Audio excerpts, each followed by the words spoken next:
You flipped the propeller with your finger on a Saturday afternoon in 1967, and the engine caught on the third try and screamed to life in your hand, and the whole backyard changed. You were 11 years old.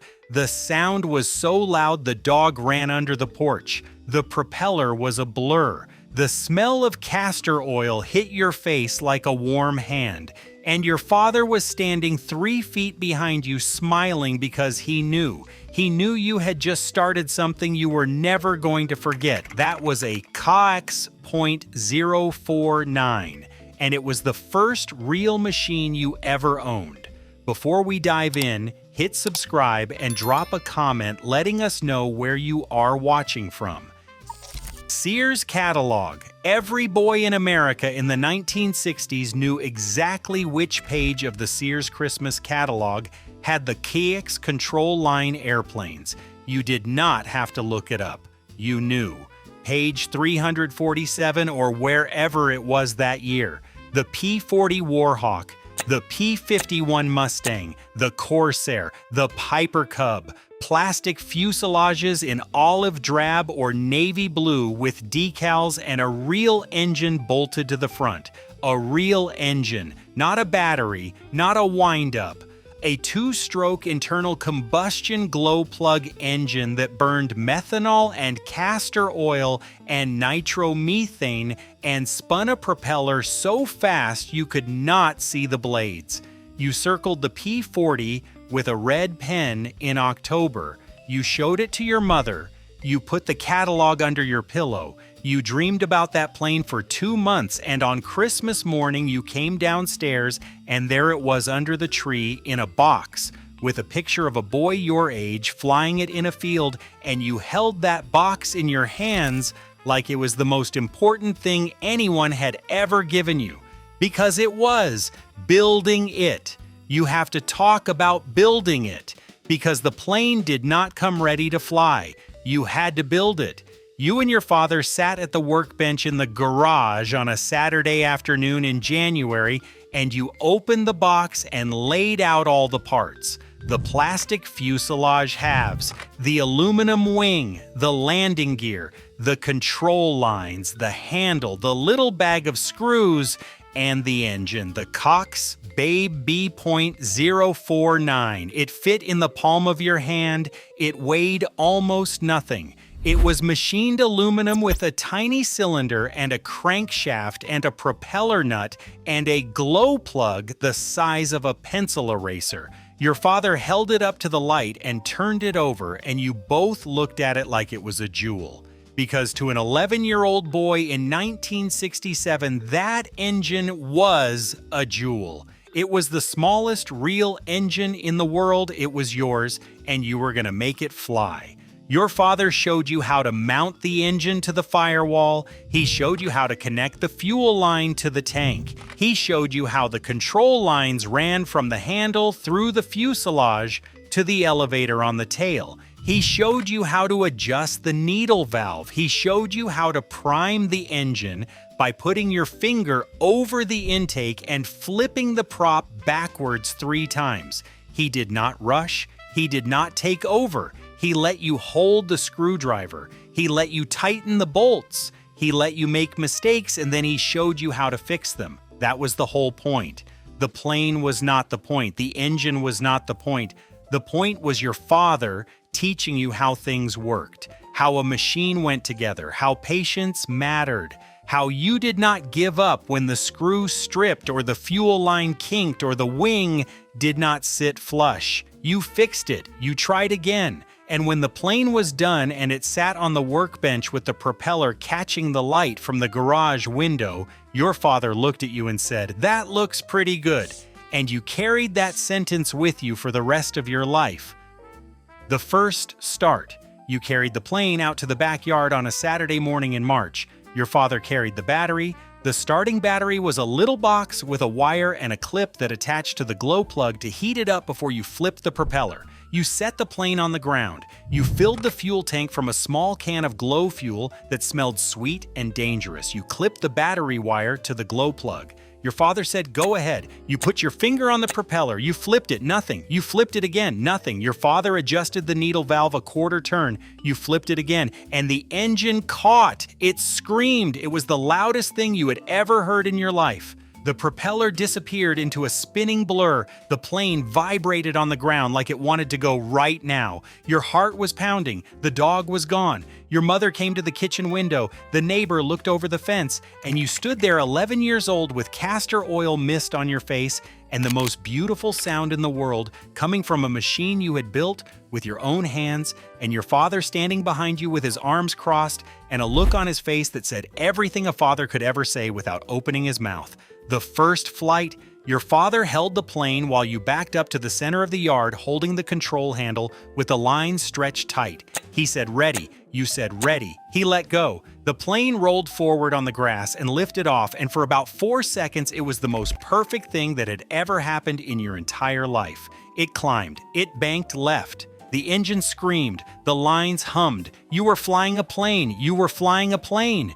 And then on the 5th second, you pulled the handle too hard and the plane nosed up and stalled and came straight down into the grass nose first, and the propeller snapped and the landing gear bent and the wing cracked at the leading edge, and the engine was still running in the dirt, making a high-pitched whine because nothing could stop a Cox .049. Nothing. Not gravity, not the ground, not an 11-year-old boy who did not know how to fly yet. That engine would run through anything. Your father walked over. He picked up the plane. He looked at the damage. He looked at you. He said, "We can fix it." 3 words, "We can fix it." And you spent the next week gluing the wing back together and straightening the landing gear and putting on a new propeller. And the following Saturday, you were back in the yard, and this time the plane made it around the circle. 1 full lap, and then 2, and then 3, and you were spinning in the center of the yard, getting dizzy with the lines humming and the engine screaming, and your father watching from the porch with a cup of coffee, and you were flying. You were 11 years old, and you were flying a plane in the backyard, and the world was perfect, and you did not know it yet. The smell. Every man who ever ran a Cox .049 remembers the smell. Castor oil. That is what was in the fuel. Castor oil mixed with methanol and nitromethane. And when the engine ran, the exhaust was a fine mist of burned castor oil that hung in the air and settled on your hands and your face and your shirt. Sweet, warm, mechanical, nothing else in the world smelled like it. Not your father's car, not the lawnmower, not anything. The smell of a Cox .049 running in a backyard on a Saturday afternoon was the smell of boyhood, the smell of learning, the smell of something you built yourself working for the first time. You can smell it right now if you close your eyes. 60 years later, and you can still smell it. Disneyland. If you went to Disneyland between 1957 and 1965, you might have seen the Cox Thimble Drome Flight Circle in Tomorrowland.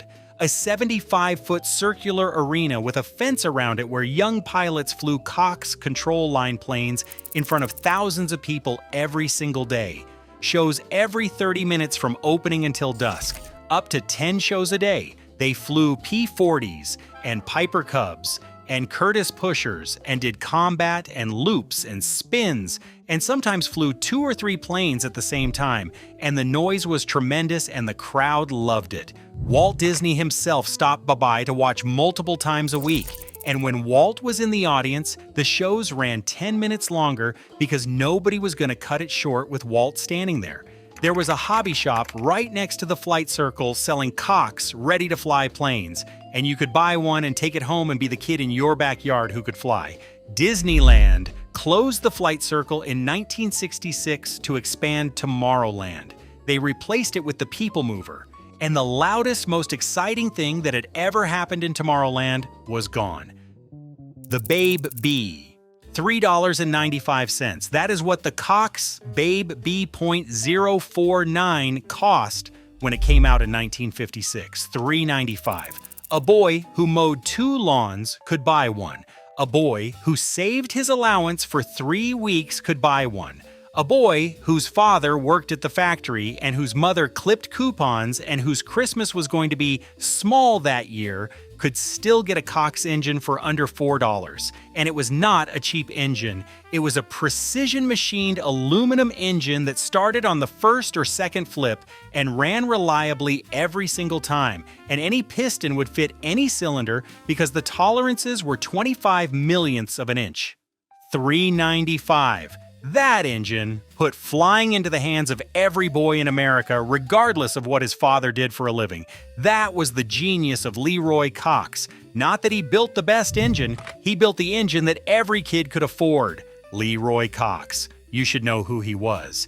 He started in his garage in Santa Ana, California in 1945 making wooden pop guns for children because there was no metal available after the war. When metal came back in 1946 and competitors crushed his pop gun business, he switched to metal tether cars. When a fire burned down his garage, he moved to a bigger shop. When model airplanes started taking off in the early 50s, he spent 8 months with a 3-man crew working 7 days a week developing the Spacebug .049. That engine came out in 1952 and it was so good it destroyed the competition. He sold millions of them. He flew his own Navy-on airplane to contests around the country. He ran the Disneyland flight circle. He exported to 50 countries, and then his wife died, and his health failed, and in 1969 he sold the company and walked away from the thing he had built in a garage with his own hands. He died in 1981. But the engines he built are still running today. Engines from the 1950s are still being sold as new on eBay in their original packaging because Leroy Cox built something that was meant to last. The hobby shop. You have to talk about the hobby shop. Before there was an internet and before there was Amazon, there was a small store on Main Street or in the strip mall next to the barber shop and the hardware store. The sign outside said hobby shop, or sometimes just hobbies.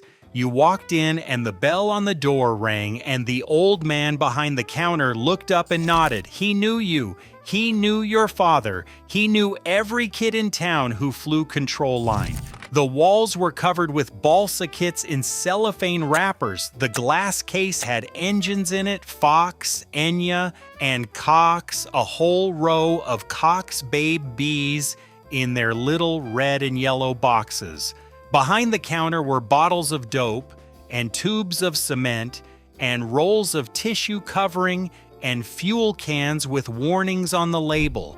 The old man would come around the counter and kneel down next to you and ask what you were flying. When you told him, he would pull the right propeller off the wall and hand it to you and tell you exactly what needle valve setting to use and what fuel mix to run and how to brake in the engine properly. He was not a salesman. He was a teacher. He was the man who kept the hobby alive one kid at a time. And when that store closed in 1989 or 1993 or 2001 or whenever it closed in your town, a piece of every boy who had ever walked through that door closed with it. The day you found your father's engine, you were cleaning out the garage after he passed. You were 53 years old. Your brother was there. Your mother was inside. You were going through shelves of old paint cans and coffee cans full of nails and the boxes of things your father had kept for reasons only he understood. And in the back corner, on the top shelf behind a box of Christmas lights, you found it. A small cardboard box. You opened it, and there it was. His Cox .049, the one he had used to teach you to fly in 1967, maybe the one before that, the one his brother had given him. The aluminum was dark with old castor oil residue. The propeller was still on it. The fuel line was cracked and brittle, but the crankshaft turned freely when you flipped the prop with your finger, and you could feel the compression, and you knew in that moment that if you cleaned it up and put fuel in it, this engine would start. 40 years later, your father's engine, still ready, still willing, and you stood in that garage holding it in your palm and you felt him next to you the way you had felt him next to you when you were 11. The way you will always feel him next to you when you hold a machine he touched. You put the engine in your pocket. You did not tell your brother. That engine is yours now. It is the last piece of a Saturday afternoon in 1967 that will never come back, and it would still run if you let it. Then the world changed. Radio control took over in the late 1970s, and control line flying started to fade because radio control planes were more exciting and you did not have to spin in circles until you got dizzy. Video games came. Atari in 1977, Nintendo in 1985. The boys, who would have been building balsa wood planes in the garage with their fathers, were sitting in front of televisions with controllers in their hands. The liability lawyers got nervous about spinning propellers and flammable fuel in the hands of 10-year-olds. Electric motors came along, and they were cheaper and cleaner and quieter and safer, and they did not smell like anything at all. The hobby shop on Main Street closed.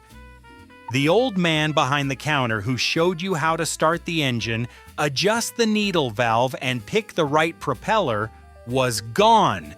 The company changed hands 5 times after Leroy Cox sold it. Each time it got smaller, and each time the magic faded a little more. In 2009, they stopped making Cox engines altogether. 60 years of production, millions of engines, done. The engine is still in your garage. You know it is. It is in a box on a shelf behind the paint cans, or in a drawer in your father's old workbench, or in a coffee can with some loose propellers and a dried-up fuel line and a glow plug that might still work. You have not touched it in 30 years, maybe 40 years, but it is there. And if you took it down right now, cleaned it up, put fuel in it, clipped a battery to the glow plug, and flipped the propeller, it would probably start on the second or third flip. Because that is what a Cox .049 does.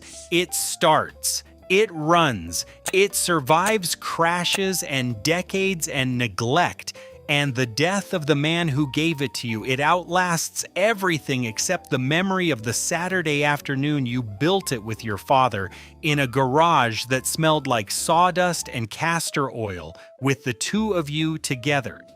If your father gave you a Cox .049 for Christmas, tell me which plane it was. If you can still smell the castor oil, tell me what year. If you crashed it on the first flight and he said we can fix it, tell me what happened next. And if that engine is still in a box in your garage right now and you are thinking about going out there to check, go ahead, go check. I will be here when you get back. I read every single comment.